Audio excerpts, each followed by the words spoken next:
On this episode of China Uncensored, China's big political shakeup begins. Hi, welcome to China Uncensored. I'm your host, Chris Chappell. What happens when the leader of the most populous nation on earth is crazy? Well, you don't have to wonder because it happened. Meet Jiang Zemin, the leader of China from 1989 to 2002 and sort of beyond. He was not the most well-mannered person. In fact, he was known for committing some pretty big diplomatic faux pas, like being a little too affectionate with world leaders, or combing his hair during a welcoming ceremony by King Juan Carlos of Spain, or jumping on the piano that used to belong to Mozart and playing a communist revolutionary opera.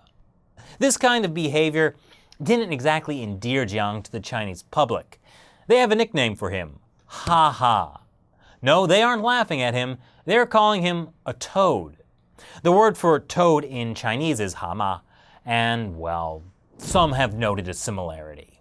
The newest online slang for him is to just repeat that first character, ha ha, and it's turned Jiang Zemin into a living joke.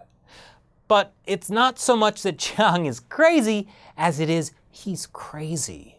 Look at this video of him responding to a question from a news reporter.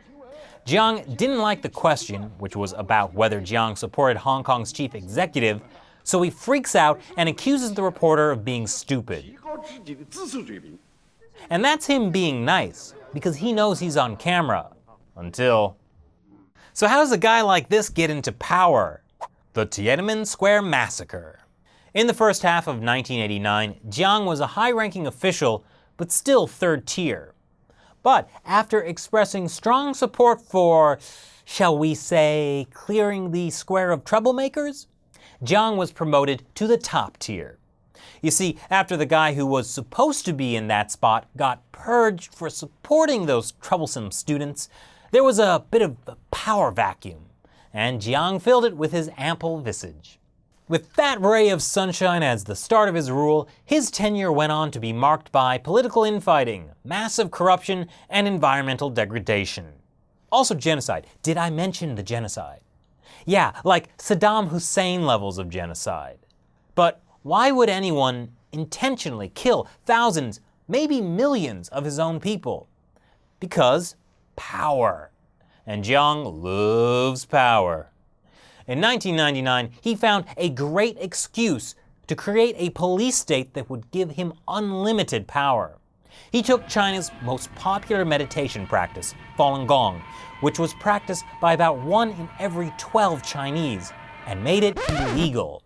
Now, 100 million people were suddenly a threat to the Communist Party. So Jiang had an excuse to create a multi-billion-dollar internal police force to, crack down on Falun Gong for doing this. And then he promoted people to positions of power in exchange for helping him eliminate Falun Gong. Before Jiang's official retirement in 2002, he had so many of his people in positions of power that he was able to hold on to control of the military directly for 2 more years and indirectly until very recently.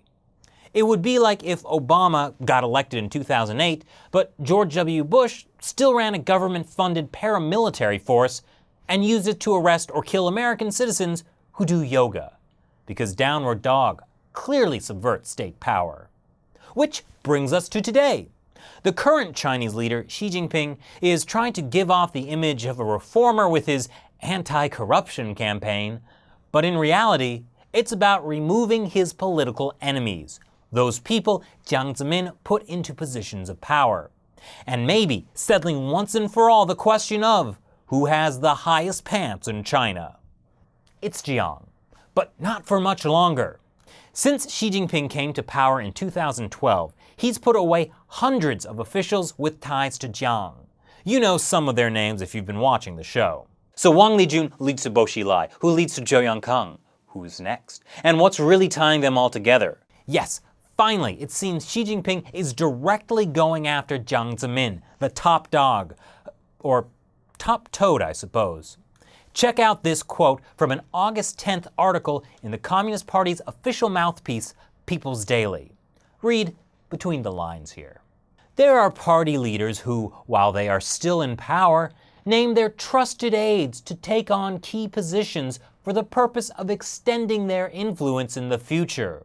What's more, after these party leaders have stepped down, they are not willing to give up exerting their influence on major issues. That seems pretty obvious. It reminds me of the time I had to have a little talk with my roommate. Somebody has been eating my pizza, Carl. I'm not going to say who, but somebody has. Any China watcher will tell you that this article means Xi Jinping is criticizing Jiang Zemin. And it follows the same pattern as other big takedowns in Xi's anti-corruption campaign.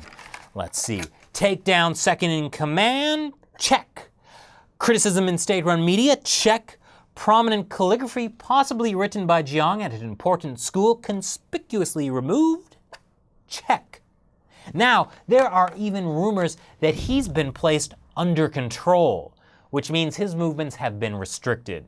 Politically savvy people in China can see that this could potentially shake the entire political foundation of the Communist Party. And it's not yet clear what will happen when the shaking ends. But remember, even if Xi Jinping successfully takes down Jiang Zemin, that doesn't mean the good guys have won. Maybe it will be like when Godzilla fights off King Ghidorah. Our saviors come back to protect us. Because even if Ghidorah loses, you're still stuck with Godzilla. So what do you think all this political infighting means? And who would you rather have rule China? Godzilla or King Ghidorah?